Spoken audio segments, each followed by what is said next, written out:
جمیلہ مائی کی اونچی آواز میں مانگی گئی دعا اسے اور بھی شرمندہ کر رہی تھی۔ اسے حقیقتاً یہ سوچ کر تکلیف ہو رہی تھی کہ وہ اپنے رب سے غافل کیوں ہو رہی ہے۔ بہت دیر تک رونے اور اللہ سے معافیاں مانگنے کے بعد اس کے اعصاب کچھ پرسکون ہوئے اور اس نے عشاء کی نماز اذان کے ساتھ ہی پڑھ لی تھی۔ اماں چل، اب ناراضگی چھوڑ دینا، بس کر، آج تو میں نے اللہ سے غافل کر دینے والی نیند کی بھی پناہ مانگی ہے۔ سکینہ نے خفا خفا سی جمیلہ مائی کو دیکھتے ہوئے معذرت کی تھی۔ اماں بھلا اس سے ناراض بھی کب ہوتی تھی؟ ہمیشہ وہی اماں کو ادائیں دکھاتی تھی، لیکن آج تو وہ بھی جلالی موڈ میں تھیں۔ اس وقت بھی وہ بچ جانے والی روٹیوں کے چھوٹے چھوٹے ٹکڑے کر رہی تھی تاکہ صبح چڑیوں کو ڈال سکے۔ سونے رب سے سیدھے راستے پر چلنے کی دعا بھی کر لینی تھی۔ اماں کے جل کر بولنے پر اسے ہنسی آ گئی۔ اماں قسم سے بالکل کسی ڈاڈی اور کپتی ساس کی طرح تانے دیتی ہے تو۔ سکینہ کے شکوے پر جمیلہ مائی مبہم سے انداز میں مسکرائی تو سکینہ کے بھی حوصلے جوان ہو گئے۔ اماں، میرے سر میں تیل ڈال کے مالش کر دینا، بال کتنے روکھے ہوتے جا رہے ہیں۔ اس کا فرمائشی پروگرام شروع ہو گیا تھا اور اماں بھی بھلا کب اس سے اتنی دیر خفا رہ سکتی تھیں، اس لیے فوراً سرسوں کے تیل کی بوتل اٹھا کر اس کے سر کا مساج کرنے لگیں۔ سکینہ کو سرور سا آنے لگا اور آنکھوں میں نیند نے ایک دفعہ پھر ڈیرے ڈال لیے۔ ڈاکٹر خاور کسی میڈیکل کانفرنس میں شرکت کرنے لاہور چلے گئے تھے۔ 2 دن کے بعد وہ راؤنڈ پر آئے تو سکینہ کے ساتھ ساتھ اماں کی بھی آنکھیں متورم اور خاموشی انہیں کسی انہونی کا احساس دلا گئیں، ورنہ دونوں ماں بیٹیاں ان سے ہر راؤنڈ میں چھوٹے چھوٹے کئی سوال ضرور کرتی تھیں۔ سکینہ، آپ کی طبیعت ٹھیک ہے؟ انہوں نے تشویش زدہ انداز سے اس کے چہرے پر پھیلی افسردگی کو دیکھا۔ مجھے پتہ چل گیا ہے ڈاکٹر خاور کہ میں نے ٹھیک نہیں ہونا، آپ لوگ بس مجھ پر تجربے کر کے دیکھ رہے ہیں۔ ڈاکٹر خاور کبھی سوچ بھی نہیں سکتے تھے کہ اس قدر تلخ جملہ سکینہ کے منہ سے بھی نکل سکتا ہے، اس لیے وہ کچھ لمحوں کے لیے ساکت رہ گئے۔ انہوں نے اپنے ساتھ موجود 2 ڈاکٹرز اور 1 نرس کو کمرے سے نکلنے کا اشارہ کیا تھا۔ وہ بہت گہری نظروں سے سکینہ کے چہرے کو جانچ رہے تھے۔ آپ کو کس نے کہا کہ ہم لوگ آپ کے کیس پر بس تجربات کر رہے ہیں؟ انہوں نے بہت تحمل سے سکینہ سے پوچھا، جس کی آنکھیں آنسوؤں سے لبریز تھیں۔ وہ کچھ دیر اپنے لب کچلتی رہی اور پھر بے آواز آنسو اس کی گالوں پر ایک لڑی کی صورت میں بہنے لگے۔ انہوں نے مڑ کر سخت حیرت کے ساتھ اپنے پیچھے کھڑی جمیلہ مائی کو دیکھا، جو خود بھی دوپٹے سے اپنی نم آنکھوں کو خشک کر رہی تھیں۔ سکینہ، کیا ہوا ہے؟ انہوں نے بیڈ کے پاس رکھی کرسی کو گھسیٹ کر پاس کیا اور بہت اطمینان سے اس پر بیٹھ گئے۔ سکینہ خاموشی سے اپنے اندر موجود سسکیوں کو باہر نکلنے سے روک رہی تھی۔ اس کے اندر نہ جانے کون سا جوار بھاٹا اٹھ رہا تھا۔ ڈاکٹر خاور کو لگا تھا کہ وہ ضبط کے کڑے مراحل سے گزر رہی تھی، لیکن پیمانہ چھلکنے کی اصل وجہ وہ سمجھنے سے قاصر تھے۔ سکینہ، آپ مجھے نہیں بتائیں گی؟ ڈاکٹر خاور نے لاشعوری طور پر اس کے بھدے ہاتھ پر اپنا ہاتھ رکھا تو سکینہ کو لگا جیسے کائنات کی ساری گردش لمحے بھر کو رک سی گئی ہے۔ اس کا دل ایک عجیب سی ڈھپ پر دھڑکا، اس کی بہتے ہوئے آنسوؤں کے آگے گویا بند سا لگ گیا تھا۔ وہ پھٹی پھٹی آنکھوں سے اپنے سانولے موٹے اور بھدے سے ہاتھ پر ڈاکٹر خاور کا سفید رنگ کا حامل خوبصورت ہاتھ دیکھ رہی تھی۔ انہیں شاید اپنی اس لاشعوری حرکت کا ادراک ہو گیا تھا، تبھی انہوں نے غیر محسوس طریقے سے اپنا ہاتھ اس کے ہاتھ سے ہٹایا تو سکینہ کا دل ایک لمحے کو رک سا گیا۔ اس کی قوت گویائی سلب ہو کر رہ گئی۔ وہ بالکل گونگے بہرے انداز سے اپنے سے کچھ فاصلے پر موجود سیاہ پینٹ پر گرے شرٹ میں ملبوس ڈاکٹر خاور کو ٹکٹکی باندھے دیکھی جا رہی تھی۔ آپ بتائیں کہ کیا ہوا ہے؟ ڈاکٹر خاور اب جمیلہ مائی کی طرف متوجہ ہوئے، جو ان کے بالکل پیچھے خاموش کھڑی تھی۔ ان کے چہرے پر پھیلی سنجیدگی اور پریشانی دیکھ کر جمیلہ مائی نے دانستہ اپنے لہجے کو ہلکا پھلکا کیا۔ بس پتر، خواہ مخواہ یہ نمانی ایک چھوٹی جئی گل نوں دل تے لے گئی ہے، ورنہ میری دھی رانی تے بڑی ہمت والی ہے۔ وہی چھوٹی سی بات پوچھ رہا ہوں جس نے اتنی بہادر اور ہمت والی لڑکی کو رلایا ہے۔ 2 دن پہلے تک تو یہ ٹھیک ٹھاک تھی، اور فزیو تھراپسٹ بھی کہہ رہی تھی کہ سکینہ بہت تعاون کر رہی ہے۔ ڈاکٹر خاور نے اپنی آنکھوں پر لگا چشمہ اتار کر سکینہ کے بیڈ پر رکھا۔ بس ڈاکٹر صاحب، چھڈو اس گل نوں، یہ تو جلی ہے، خواہ مخواہ دل چھوٹا کر گئی اور مجھے بھی رلا دیا۔ جمیلہ مائی نے زبردستی مسکرانے کی ایک ناکام کوشش کی تھی۔ سکینہ جیسی لڑکی کسی چھوٹی موٹی بات پر جذباتی نہیں ہو سکتی، اور کم از کم میرے بارے میں ایسی سوچ نہیں رکھ سکتی کہ میں اس کے کیس پر کوئی تجربہ کروں گا۔ ڈاکٹر خاور کو مطمئن کرنا کوئی آسان کام نہیں تھا۔ اس کا اندازہ آج پہلی دفعہ اماں اور سکینہ کو ہوا۔ سوری ڈاکٹر صاحب، میرا مقصد ہرگز وہ نہیں تھا، ایسے ہی خواہ مخواہ میرے منہ سے غلط بات نکل گئی، آپ مجھے معاف کر دیں۔ سکینہ نے نظریں چراتے ہوئے اٹک اٹک کر کہا تھا، میں تو اس وقت ہی اس بات کو چھوڑوں گا جب آپ مجھے اصل بات بتائیں گی۔ وہ اور زیادہ اطمینان سے بیٹھ گئے تھے۔ سکینہ نے گھبرا کر اماں کو دیکھا، جن کے چہرے پر ابھی بھی ہوائیاں اڑی ہوئی تھیں۔ دونوں نے آنکھوں ہی آنکھوں میں ایک دوسرے کو مبہم سا اشارہ کیا تھا، جو ڈاکٹر خاور کی زیرک نگاہوں سے پوشیدہ نہیں رہ سکا تھا۔ آپ لوگ کھل کر بات کیوں نہیں کر رہی ہیں؟ مجھے بہت عجیب لگ رہا ہے۔ ان کے لہجے میں چھپی ہلکی سی ناگواری پر اماں بوکھلا کر بولیں، ایسی کوئی خاص گل نہیں ہے ڈاکٹر صاحب، بس رات ڈیوٹی پہ موجود 2 نرسیں سکینہ پر مخول کر رہی تھیں، یہ جھلی ان کی باتوں کو دل پہ لے گئی ہے۔ مخول؟ وہ تھوڑا سا الجھے۔ جی اماں کا مطلب ہے کہ مذاق اور چھیڑ چھاڑ کر رہی تھی۔ سکینہ کا لہجہ ابھی تک بھیگا ہوا تھا۔ کیا مذاق کر رہی تھی؟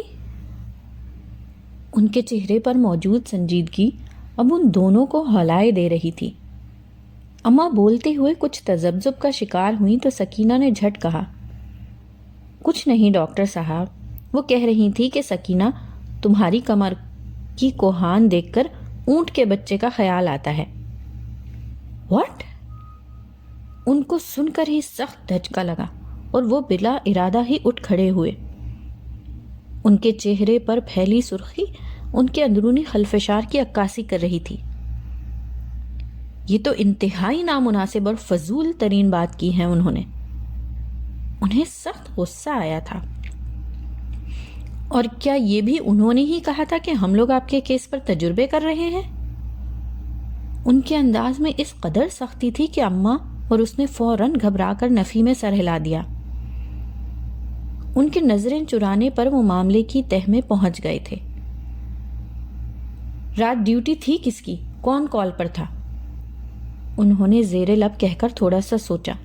دفع کریں ڈاکٹر صاحب، ایسے ہی وہ بھی کسی کی بچیاں ہیں اور مخول کرنی تھی، آپ چھڈیں مٹی پائیں، یہ تو جھلی ہے، ایویں ہی رات سے رو رو کے ہلکان ہو رہی ہے۔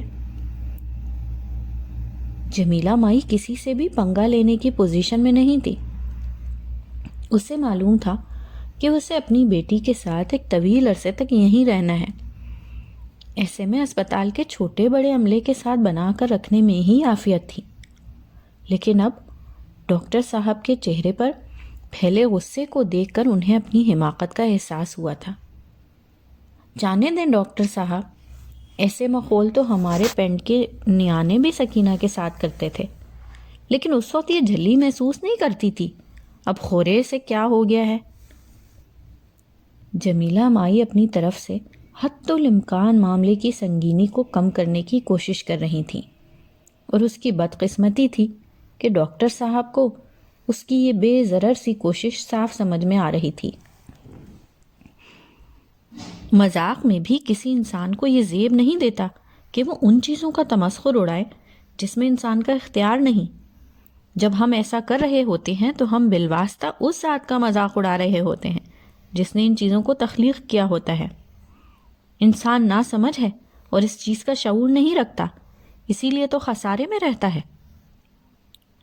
ڈاکٹر خاور نے تعصف بھرے انداز میں کہا. وہ دل ہی دل میں ان نرسوں کی بھرپور کلاس لینے کا تہیہ کر چکے تھے.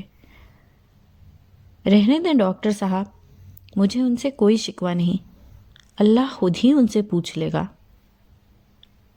سکینہ کی بات پر اماں نے دہل کر اپنی نادان بیٹی کو دیکھا. خبردار سکینہ، کسی نو انج نہیں کہندے. اگر تینوں کوئی شکوہ نہیں تے اللہ تے کیوں چھڑ دی ہیں؟ سونے رب دا انصاف بڑا سختی پتر، انساناں نو خود معاف کر دینے دیں. اللہ دی پکڑ بڑی سخت ہے، سب لئی خیر منگیا کر دھی رانی. جمیلہ مائی کے لہجے میں عاجزی ہی عاجزی تھی. ڈاکٹر خاور اس ان پڑھ خاتون سے سخت متاثر ہوئے تھے جس کے دل میں اللہ کی محبت نے سب کے لیے خیر اور بھلائی بھر دی تھی.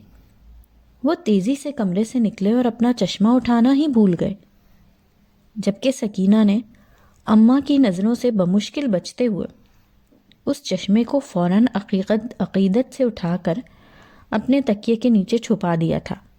اسے لگا جیسے اسے ہفتے اقلیم کی دولت مل گئی ہو. اس دن ماہم کلینک سے گھر آئی تو پورچ میں سمن آپی کی گاڑی دیکھ کر اسے خوشگوار حیرت ہوئی. اپنے بھانجے احیان سے ملاقات کا سوچ کر ہی اس کا مزاج بڑا خوشگوار ہو گیا تھا. وہ 4 سال کا بہت کیوٹ اور باتونی بچہ تھا جس کے بال سنہری اور آنکھیں کرنجی تھیں. اسے ایک نظر دیکھنے پر ہی کسی انگریز کے بچے کا گمان ہوتا تھا. ٹی وی لاؤنج میں احیان کے پسندیدہ کارٹون ٹام اینڈ جیری کی آواز سن کر ایک بے ساختہ مسکراہٹ نے اس کے چہرے کا احاطہ کیا تھا. اسے معلوم تھا کہ اس کا بھانجا ٹام اینڈ جیری کا دیوانہ ہے. اس وقت بھی وہ اپنے مشغلے میں مصروف تھا. گورے گورے گال، یہ ہے سٹلمنز کا کمال، او تیرا کیا کہنا. وہ جیسے ہی اندر داخل ہوئی 4 سالہ احیان نے صوفے سے جمپ لگایا اور اس کے سامنے آ کر بالکل کمرشل کے انداز میں شرارت سے گانے لگا، اور اگلے ہی لمحے وہ اس کے گلے کا ہار بنا ہوا تھا. اوئے ہینڈسم، آپ کب آئے؟ اور آپ کی موٹی ماما کہاں ہیں؟ ماہم نے اس کے پھولے پھولے گانوں پر پیار کرتے ہوئے دائیں بائیں دیکھا. وہ اس وقت ٹی وی لاؤنج میں اکیلا تھا. سامنے میز پر اس کی پسندیدہ فروٹ جیلی اور اسٹرابری شیک پڑا ہوا تھا. موٹی ماما تو اسمارٹ سی نانوں کے ساتھ گروسری لینے میٹرو گئی ہیں، وہاں سے پھر کپڑوں کی کوئی ایگزیبیشن دیکھنے میریٹ جائیں گی، اور پھر پاپا کے سامنے معصوم سی شکل بنا کر کہیں گی کہ جانو مہنگائی بہت ہو گئی ہے، پیسوں کا کچھ پتہ ہی نہیں چلتا. اس نے اس قدر عمدہ طریقے سے سمن آپی کی نقل اتاری کہ کچھ لمحوں کے لیے ماہم بھی ہکا بکا رہ گئی. وہ سخت حیرت اور تعجب سے اپنے 4 سالہ ذہین و فتین بھانجے کو دیکھ رہی تھی جس کی آنکھوں میں شوخی جگر جگر کر رہی تھی. وہ اب مزے سے کوئی اور کارٹون کا چینل لگا رہا تھا. اوئے ٹام کروز کے جانشین، تمہیں شرم نہیں آتی ماں کی نقل اتارتے ہو؟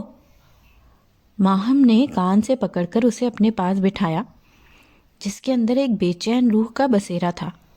لو، میں نے کون سا غلط بات کی؟ وہ چھلانگ لگا کر اپنا کان اس کے ہاتھ سے چھڑا کر دور کھڑے ہو کر ہنس رہا تھا. پتہ ہے آنی، پاپا مما کی اس بات کے جواب میں کیا کہتے ہیں؟ اس نے شرارت سے آنکھیں مٹکائیں اور کمر پر ہاتھ رکھ کر کھڑا ہو گیا. کیا کہتے ہیں بھائی، ہمیں بھی تو پتہ چلے.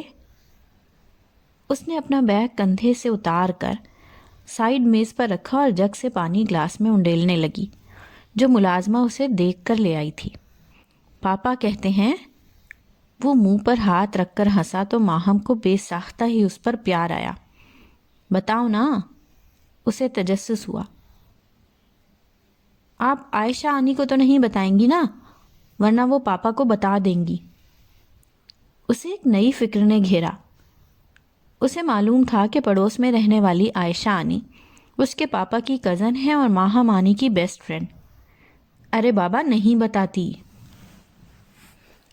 ماہم نے ٹی وی لاؤنج میں ابھی ابھی داخل ہوتی عائشہ کو دیکھ کر اپنی ہنسی دبائی، جس نے آہیان کی آخری بات سن لی تھی اور اب خود بھی شرارت اور تجسس کے مارے وہیں کھڑی ہو گئی تھی، کیونکہ اسے علم تھا کہ اس کی موجودگی میں وہ بالکل نہیں بتائے گا۔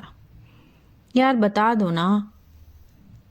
ماہم نے بیزاری سے اسے دیکھا، جو جیمز بانڈ کی طرح پراسرار انداز سے چل کر دکھا رہا تھا۔ جب ماما سارے پیسے خرچ کر لیتی ہیں تو پاپا کہتے ہیں، ڈارلنگ میں تو جو کچھ کماتا ہوں شریف مردوں کی طرح تمہارے ہاتھ میں دے دیتا ہوں، اب تمہاری مرضی جیسے بھی خرچ کرو، بس یہ یاد رکھا کرو کہ مجھے تنخواہ مہینے میں ایک ہی دفعہ ملتی ہے۔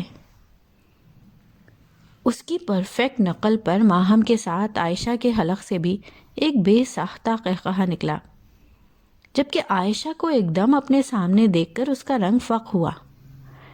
ٹھہر جاؤ شیطان کے بچے، میں انصر بھائی کو بتاؤں گی کہ یہ کیسے آپ کی کامیاب نقل اتارتا ہے۔ عائشہ کی دھمکی پر وہ اچھل کر صوفے کے پیچھے کھڑا ہو گیا۔ آنی، آپ کو سکون نہیں ہے؟ اپنے گھر میں کیوں نہیں ٹک کر بیٹھتی؟ جب دیکھو میری نانوں کے گھر میں ہوتی ہیں۔ آہیان کے منہ بنانے پر ماہم ایک دفعہ پھر کھلکھلا کر ہنسی۔ مائی گاڈ، یہ کیا چیز پیدا کی ہے سمن آپی نے؟ عائشہ تعجب کے عالم میں اگلی بات ہی بھول گئی۔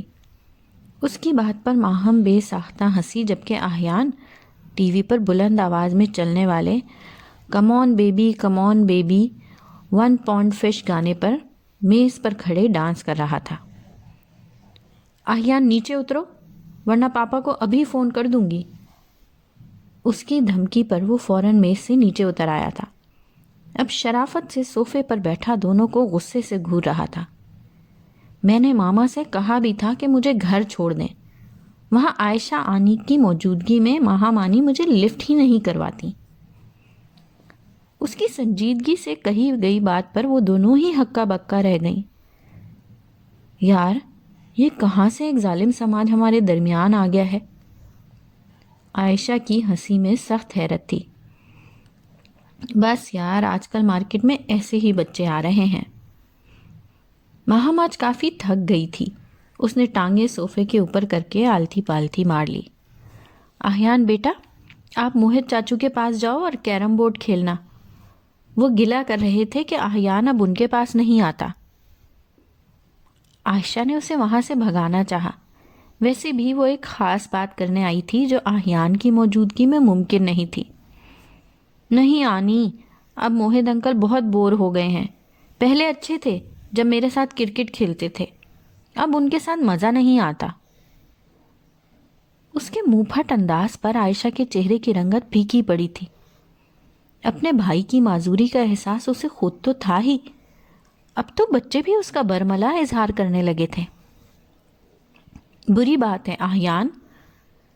ماہم نے اپنی دوست کا پھیکا پڑتا چہرہ دیکھا تو فوراً آہیان کو ڈانٹا۔ کوئی بات نہیں یار، یہ تو بچہ ہے۔ آج کل تو اچھے خاصے باشعور انسان اور بہترین دوست کا دعویٰ کرنے والے لوگ ایسے موقعوں پر اپنے دوستوں کا ساتھ چھوڑ جاتے ہیں۔ عائشہ کی بات ماہم کو تیر کی طرح لگی تھی۔ اسے نہ جانے کیوں لگا تھا جیسے وہ اسے ہی سنا رہی ہو۔ زیادہ نخرے مت کیا کرو، جاؤ انکل کے پاس، انہوں نے تمہارے لیے اسکاٹ لینڈ سے بڑی مزے کی ایک ویڈیو گیم منگوائی ہے۔ ماہم نے عائشہ کی بات کو نظر انداز کرتے ہوئے آہیان کو لالچ دیا تو وہ جھٹ سے کھڑا ہو گیا۔ سچ آنی؟ اس کی آنکھوں میں چمکتی جوت سے عائشہ نے بمشکل آنکھیں چرائی تھیں۔ کسی دور میں ایسی ہی روشن موہت کی آنکھیں بھی دمکتی تھیں۔ وہ چھلانگے مارتا ہوا باہر نکل گیا۔ اسی لمحے اس کے سیل فون کی مترنم سی بیل بجی۔ یار اب کس کا فون آ گیا؟ ماہم کے لہجے میں کوفت اور بیزاری بڑی رفتار کے ساتھ ٹپک رہی تھی۔ وہ اس وقت بس آرام کرنا چاہتی تھی۔ عائش پلیز ٹی وی کا والیوم ذرا کم کرنا۔ اس کی درخواست پر بالکل خاموش بیٹھی عائشہ نے فوراً ریموٹ کنٹرول سے ٹی وی کی آواز کم کی۔ جی ہیلو۔ اس نے بیزاری سے اس انجان نمبر کو اٹینڈ کیا۔ واٹ؟ وہ باقاعدہ اچھل کر بیٹھی۔ عائشہ نے چونک کر اس کا سخت پریشانی میں چہرہ دیکھا۔ دوسری جانب سے نہ جانے کیا کہا جا رہا تھا کہ ماہم کے چہرے کی رنگت متغیر ہوئی۔ اسے حقیقت میں زوردار جھٹکا لگا۔ وہ اب حواس باختہ انداز سے اپنی گاڑی کی چابی دائیں بائیں دیکھ رہی تھی، جو سامنے ہی سائیڈ میز پر پڑی اسے نظر نہیں آ رہی تھی۔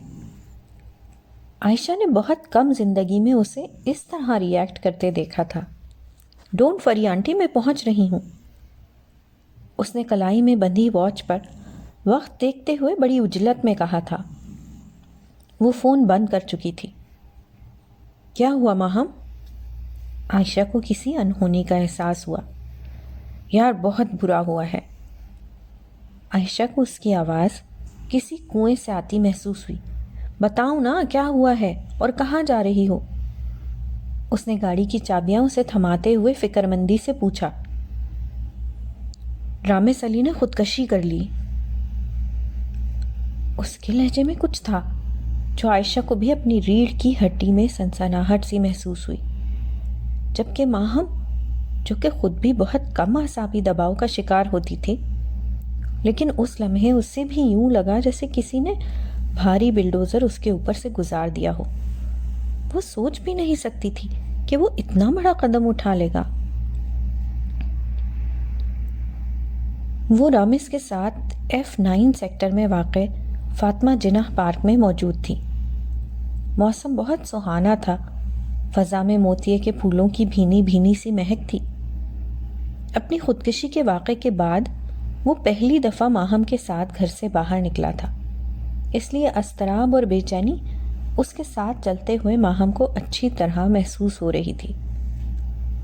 اس تلخ واقعے کے بعد فوری ٹریٹمنٹ ملنے سے اس کی حالت تو سنبھل گئی تھی، لیکن اس کی اس حرکت نے اس کے پورے گھر کو خوفزدہ کر دیا تھا۔ پچھلے ایک ہفتے سے ماہم کسی سائے کی طرح اس کے ساتھ تھی۔ اوپر سے جواد انکل اسے امریکہ سے کال کر کے بار بار رامس کا کیس اچھی طرح ہینڈل کرنے کی تلقین کر رہے تھے۔ اب تو خیر اس کی رامس کے ساتھ اچھی خاصی دوستی اور بے تکلفی ہو گئی تھی، اس لیے وہ اس کی آمد پر بیزاری اور کوفت کا اظہار نہیں کرتا تھا۔ وہ واحد لڑکی تھی جس نے اس سے خودکشی کرنے کی وجہ نہیں پوچھی تھی۔ وہ اس قدر سادہ سا انداز لیے اس سے چھوٹی چھوٹی باتیں کرتی تھی کہ رامس کو کبھی کبھار لگتا کہ وہ سائیکالوجسٹ ہونے کا بس ڈرامہ ہی کر رہی ہے۔ اس دن موسم غضب کا تھا۔ ٹھنڈی ہوا بارش بادلوں کے ساتھ اٹکیلیاں کرتی ہوئی بڑے مست انداز کے ساتھ چل رہی تھی۔ موسم اچھا ہونے کی وجہ سے وہ زبردستی اسے اپنے ساتھ F9 پارک میں لے آئی۔ پنک کلر کے سوٹ میں وہ سرتاپا قیامت لگ رہی تھی۔ ایک تو لباس کی کارگزاری، اوپر سے اس کے دل کو چھو لینے والے نقوش، وہ سادگی میں بھی غضب ڈھاتی تھی۔ اس وقت اپنے شانوں پر آتے گھنے سلکی بال کھولے ہلکی سی لپسٹک میں بھی وہ دمک رہی تھی۔ وہ اپنی راج ہنس جیسی گردن اٹھائے دلچسپی سے دائیں بائیں لوگوں کو دیکھ رہی تھی۔ اس کے ساتھ سنگ مرمر کے بینچ پر بلیک جینز پر اسکائی بلو شرٹ میں ملبوس رامس کی مردانہ وجاہت عام سے حلیے میں بھی صاف جھلک رہی تھی۔ اس کی شیو بڑی ہوئی اور بادامی آنکھوں میں رت جگے کی کیفیت نمایاں تھی۔ وہ کئی راتوں سے ٹرینکلائزرز لینے کے باوجود بھی نہیں سو پا رہا تھا۔ اس کی آنکھوں میں طغیانی اور چہرے پر عجیب سا خوف تھا۔ بھائی کیا ہو گیا ہے؟ ریلیکس ہو کر بیٹھو نا اور بے فکر رہو، میں کرنٹ نہیں مارتی۔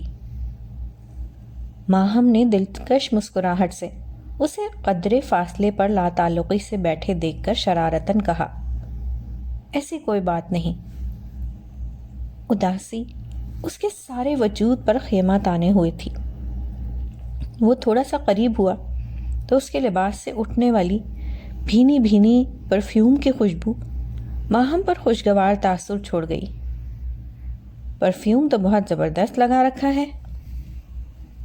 وہ ایسے ہی بے معنی باتوں سے گفتگو کا آغاز کرتی۔ بھائی کا ہے۔ اس کے سادہ سے جواب پر وہ کھلکھلا کر ہنس پڑی۔ اس کی موتیوں کی لڑی جیسے سفید دانتوں سے نظر چراتے ہوئے اس نے قدرے ناراضگی سے کہا، اس میں ہنسنے والی کیا بات ہے؟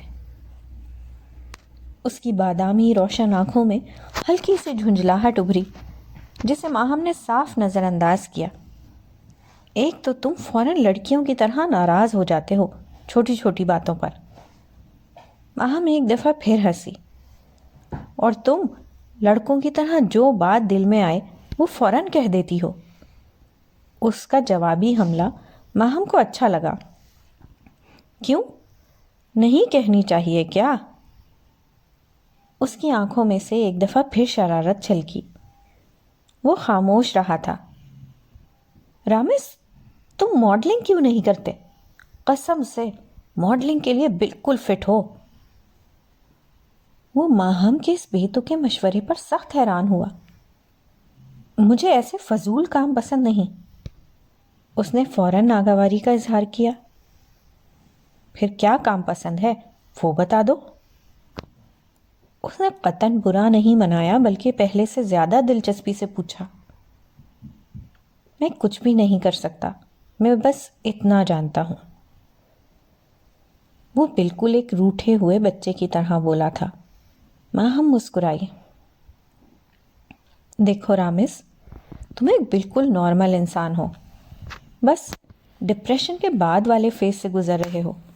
میں مانتی ہوں کہ یہ بھی ایک ذہنی بیماری ہے، اور ہمارے معاشرے کا المیہ یہ ہے کہ ہم جسمانی بیماریوں کے لیے تو بہت دھڑلے سے ڈاکٹر کے پاس جاتے ہیں، لیکن کسی سائیکالوجسٹ یا سائیکیٹرسٹ کے پاس جاتے ہوئے ہم اپنے دائیں بائیں دیکھنے لگتے ہیں کہ کوئی ہمیں دیکھ تو نہیں رہا۔ اصل میں تو اس رویے کا علاج کرانے کی ضرورت ہے، جیسے کہ تمہارا کہنا تھا کہ تم میرے کلینک نہیں آؤ گے۔ بڑی سنجیدہ بات بڑے ہلکے پھلکے لہجے میں کہتے ہوئے اس نے اپنے اوپر جھکے ہوئے درخت سے ایک ایک چھوٹی سی شاخ بھی توڑ لی تھی۔ رامز نے الجھ کر اس کے چہرے کے دلکش نقوش کو دیکھا، جبکہ وہ لاپرواہی سے ہاتھ میں پکڑی شاخ سے زمین پر اگی گھاس پر لکیریں کھینچ رہی تھی۔ وہ بظاہر لاپرواہ، لیکن اس کا تمام تر دھیان اپنے ساتھ بیٹھے رامز کی طرف تھا۔ میں لوگوں سے نہیں ڈرتا ہوں۔ رامز کی خفگی بھرے انداز پر دی جانے والی اطلاع پر ماہم نے مسکرا کر اسے دیکھا، جو کیاری میں لگے گلے داؤدی کے پھولوں پر نظریں جمائے قدرے رخ موڑے لا تعلقی سے بیٹھا ہوا تھا۔ اگر لوگوں سے نہیں ڈرتے تو پھر میرے کلینک کیوں نہیں آئے؟ ماہم نے اس کے لہجے سے ذرا بھی متاثر ہوئے بغیر ہنس کر کہا۔ اس کے چہرے پر بڑا نرم سا تاثر تھا جو اس کی دلکشی کو مزید بڑھا رہا تھا۔ رامز نے بڑی مشکل سے اپنی نگاہیں اس کے چہرے سے ہٹائی تھیں۔ بس میرا دل کر رہا تھا آج تم سے کہیں باہر ملوں۔ اس کے معصومانہ انداز پر وہ بے ساختہ کھلکھلا کر ہنس پڑی۔ رامز کو یوں لگا جیسے ویران مندر میں بہت سی گھنٹیاں بج اٹھی ہوں۔ وہ اس کے ساتھ بیٹھی اب اپنے سامنے بچوں کو کرکٹ کھیلتا ہوا بڑی دلچسپی سے دیکھ رہی تھی۔ اس کی نظروں کے تعاقب میں رامز نے وہ منظر دیکھا تو سادہ سے انداز میں اس سے کہا، ڈیڈی کی ڈیتھ سے پہلے میں بھی بہت اچھا فاسٹ بالر تھا۔ اپنے کالج کو اکثر میچ میں نے ہی جتوائے تھے۔ وہ اس کی اطلاع پر چونکی۔ ویری گڈ، تم اب کیوں نہیں کھیلتے؟ ماہم نے سخت حیرانگی سے اس کے تھوڑے کے پاس دل کو دیکھا۔ لڑکوں کے ایسے دل اس نے کم ہی دیکھے تھے۔ پتہ نہیں۔ اس نے لاپرواہی سے کندھے اچکائے۔ مجھے لگتا ہے ہر وہ کام جو میں پہلے کرتا تھا وہ اب نہیں کر سکتا۔ اس کے لہجے میں عجیب سی بے چارگی تھی۔ وہ اب بے بسی سے اپنے دونوں ہاتھ مسل رہا تھا۔ ماہم نے بڑی توجہ سے اس کی اس حرکت کو دیکھا تھا جو وہ غیر ارادی طور پر کر رہا تھا۔ دیکھو رامس، تم جس ذہنی کیفیت میں مبتلا ہو اس کو نفسیات کی زبان میں پوسٹ ٹرامیٹک سٹریس ڈس آرڈر کہتے ہیں۔ اس میں انسان کو تکلیف دہ واقعات ہر وقت بے چین رکھتے ہیں، اور اس کی نہ صرف نیند ڈسٹرب ہوتی ہے بلکہ بھوک بھی ختم ہو جاتی ہے، اور وہ ہر وقت مضطرب رہتا ہے، اس کا کچھ بھی کرنے کو دل نہیں کرتا۔ لیکن تمہیں اس فیز سے خود نکلنا ہے، ورنہ اپنی زندگی تباہ کر لو گے۔ اس نے خلوص سے دل سے اسے دوبارہ سمجھانے کی کوشش کی۔ میں اس فیز سے کیسے نکل سکتا ہوں؟ مجھے ہر طرف خون نظر آتا ہے، مجھے ڈیڈی کی کراہیں رات کو سونے نہیں دیتی، میں ان کی تکلیف کا مداوع نہیں کر سکا، یہ احساس مجھے ہر وقت بے چین رکھتا ہے۔ وہ دونوں ہاتھوں سے اپنا سر تھام کر بے بسی سے بولا، ہاں یہ ایک مشکل کام ضرور ہے لیکن ناممکن نہیں۔ ماہم نے اس کے بازو پر ہاتھ رکھ کر اپنائیت بھرے انداز سے کہا تھا۔ اس نے چونک کر ماہم کو دیکھا۔ میرا مشورہ تو یہ ہے کہ تم اس واقعے کو ایک ڈراؤنا خواب سمجھ کر بھول جاؤ۔ وہ بہت نرمی سے کہہ رہی تھی، دیکھو رامس، انسان کی زندگی میں بہت سے نشیب و فراز آتے ہیں اور انسان کو اس کا مقابلہ ہمت سے کرنا چاہیے، لیکن افسوس کہ یہ انسان کی کم ہمتی ہے کہ وہ آسودگی میں تو بہت اطمینان سے رہتا ہے، لیکن تھوڑی سی تکلیف آئے تو اس کے اوسان خطا ہو جاتے ہیں اور وہ ذہنی دباؤ کا شکار ہو کر ہاتھ پیر چھوڑ دیتا ہے۔ اس کے کندھے پر ہاتھ رکھے وہ اسے ایک دوست کی طرح سمجھا رہی تھی۔ لیکن ماہم، یہ ایک چھوٹا سا واقعہ نہیں ہے جس کو میں آسانی سے بھول جاؤں۔ وہ جیسے الفاظ تلاش کرتے ہوئے بولا تھا۔ اس کی آنکھوں میں بے بسی بھی تھی اور نمی بھی۔ وہ اب ایک چھوٹے سے بچے کو آئس کریم کھاتا دیکھ رہا تھا۔ کبھی اس کے چہرے پر بھی ایسی ہی بے فکری ہوتی تھی۔ تم یہ فرض کر لو کہ ڈیڈی کی موت ایسے ہی لکھی تھی اور ایسے ہی آنی تھی، یقین کرو بہت سکون میں آ جاؤ گے، ورنہ خود بھی تنگ رہو گے اور جو لوگ تم سے محبت کرتے ہیں ان کو بھی اذیت کے صحرا میں بھٹکنے کے لیے چھوڑ دو گے۔ ماہم نے اپنائیت سے اس کے کندھے پر ہاتھ رکھا تھا۔ وہ چونک کر اسے دیکھنے لگا جس کا انداز انتہائی دوستانہ تھا۔ تم نے کبھی اپنی ماما کا چہرہ دیکھا ہے؟ وہ اس کی بات پر زبردست انداز سے چونکا۔ سب سے زیادہ نقصان تو ان کا ہوا ہے۔ تم اور تمہارے بڑے بھائی تو اپنی شادی کے بعد نئے رشتوں میں بزی ہو جاؤ گے۔ ڈیڈی یاد آئیں گے لیکن اتنی شدت سے نہیں۔ آنٹی کو دیکھو، وہ تو زندگی کے سفر میں بالکل تنہا ہو گئی ہیں، اور تمہیں معلوم ہے نا کہ ماما اور ڈیڈی میں کتنی محبت تھی۔ جب ماما نے تم لوگوں کی خاطر خود کو سنبھال لیا تو کیا تم ان کے لیے ایک نارمل لائف میں نہیں آ سکتے؟ وہ بہت توجہ سے سر جھکائے اس کی باتیں سن رہا تھا۔ میں ماما کو دکھی نہیں کرنا چاہتا، لیکن یقین کرو کہ میں ایسا جان بوجھ کر نہیں کرتا۔ وہ بالکل بچوں کے سے انداز میں اپنی صفائی دے رہا تھا۔ مجھے معلوم ہے رامس، وہ ہلکا سا مسکرائی، مجھے اچھی طرح پتا ہے کہ تم ایک بہت اچھے اور خوبصورت دل کے انسان ہو، تم کبھی کسی کو دکھ نہیں دے سکتے۔ وہ اس کے لہجے کے یقین پر گڑبڑا سا گیا تھا۔ پھر بتاؤ کہ میں کیا کروں؟ یار خود کو مصروف کرو اور نئے سرے سے زندگی کا آغاز کرو، اپنے لیے نہیں، ماما کے لیے، بھائی کے لیے۔ ماہم کی باتوں سے اس کے چہرے کا اضطراب خاصا کم ہو گیا۔ وہ اب کھل کر مسکرا رہا تھا۔ دیکھو رامس، ماما اور بھائی صرف تمہارے لیے یہاں اسلام آباد میں شفٹ ہوئے ہیں، ان کی محبت کا مزید امتحان نہ لو، اور تو تم تو بہت ہمت والے بندے ہو، ہمیشہ ٹاپ کرتے رہے ہو، اپنے آپ کو ضائع مت کرو پلیز۔ ماہم کی باتوں نے اس پر خاطر خواہ اثر کیا تھا۔ وہ اب آسمان پر روئی کے گالوں کی طرح اڑتے بادلوں کو دلچسپی سے دیکھ رہا تھا۔ بادل اچھے ہوتے ہیں نا، زمین کو سیراب کر دیتے ہیں۔ انسانوں کو بھی ایسا ہی ہونا چاہیے، انہیں بھی اپنا دامن کشادہ کر کے دوسروں کے کام آنا چاہیے۔ ماہم نے اس کی نظروں کے تعاقب میں دیکھتے ہوئے ہلکے پھلکے لہجے میں کہا۔ وہ اب اپنے سامنے پاپ کارن کھاتے ہوئے گزرنے والی 2 نوعمر لڑکیوں کو دیکھ رہی تھی۔ اس عمر میں تو ویسے ہی لڑکیوں کو بات بے بات ہنسی آتی تھی۔ وہ دونوں بھی لاابالی انداز سے سامنے بنے فٹ پاتھ پر قہقہے لگاتی ہوئی پاپ کارن فضا میں اچھال رہی تھیں۔ ماہم کے اس قدر غور سے دیکھنے پر وہ ٹھٹکیں اور مسکرائیں۔ What a beautiful couple. ان کی آنکھوں اور لہجے میں شرارت ہی شرارت تھی۔ ماہم نے ان کے اس کامنٹس پر دوستانہ انداز سے ہاتھ ہلایا تو وہ ہنس پڑیں۔ ماہم نے انہیں رکنے کا اشارہ کرتے ہوئے شوخ لہجے میں پوچھا، ہم دونوں میں سے زیادہ خوبصورت کون ہے؟ ماہم کی شوخی پر رامش نے بوکھلا کر ان تینوں بولڈ لڑکیوں کو دیکھا جو کہ رامش کے چہرے پر اڑتی ہوئی ہوائیاں دیکھ کر لطف اندوز ہو رہی تھیں۔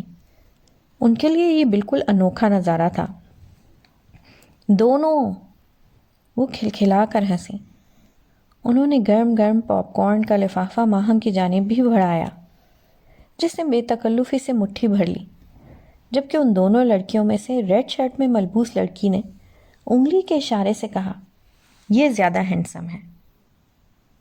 اپنی طرف اس کی انگلی کا اشارہ دیکھ کر رامس کا چہرہ خفت کے احساس سے سرخ ہوا تھا۔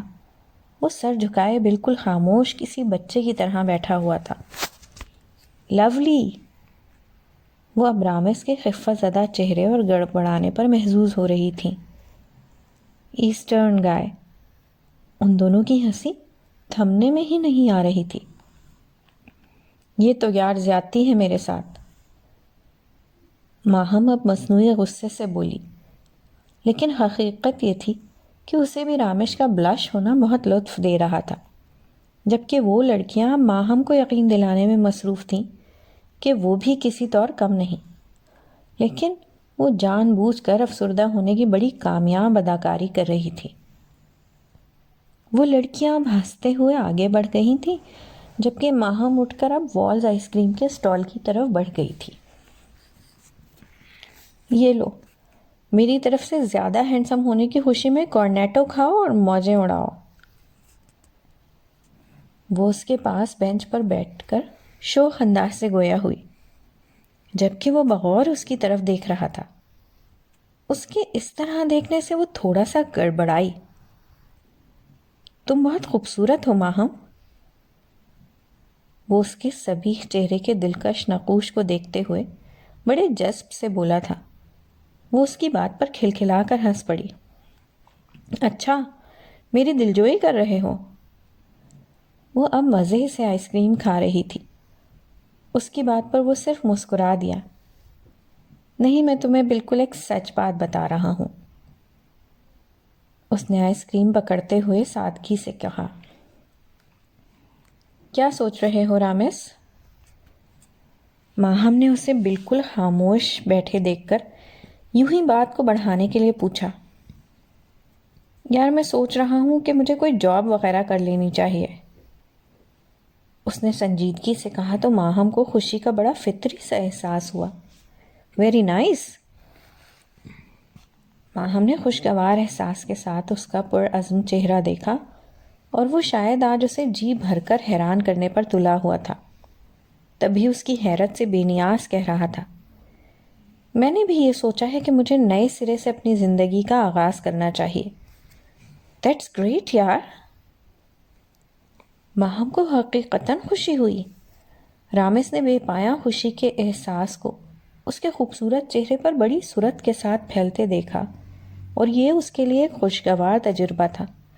وہ مستقل اسے دیکھ رہا تھا۔ اس کی آنکھوں میں مچلتے جذبے دیکھ کر وہ ایک لمحے کو ٹھٹکی۔ ایسے کیوں دیکھ رہے ہو؟ اس نے پرس سے ٹشو نکال کر بڑی نزاکت سے اپنے ہونٹوں کے کناروں کو صاف کیا۔ ایک بات کہوں ماہم،